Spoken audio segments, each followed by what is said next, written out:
ako ng chicken sa tanghon. Ito ang sangkap. Carrot, kinchay, repolyo, sibuyas, bawang, chicken cube, at suwete, chicken breast, saka itong saporo na sotanghon. 4 na piraso lang ang kukuhanin ko dyan. Kasi marami na yun.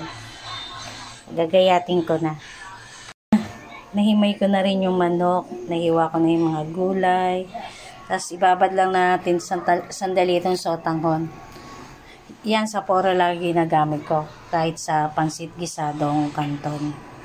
Kasi maganda talaga. Saka itong repolyo. Maganda nga may sibuyas na mura. Saka itlog na nilaga Kaya lang wala Gigisa ko na lang. Na ako ng bawang, sibuyas, saka chicken. Yung breast na kulo na. Tapos yung gulay.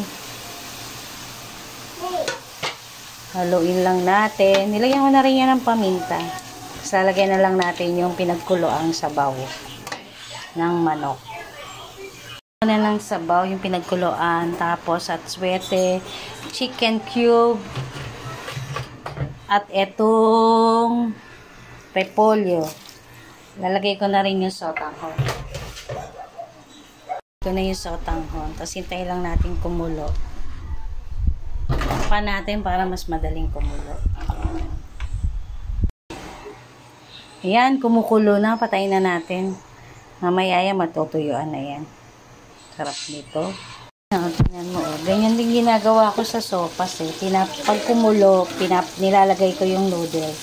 Saka ko papatayin. Ano, sakto lang. 4 na piraso lang yan. Ang dami rin, no? Sarap nito kung may sibuyas na mura, saka nilagang itlog. Init ko na lang uli yan mamaya.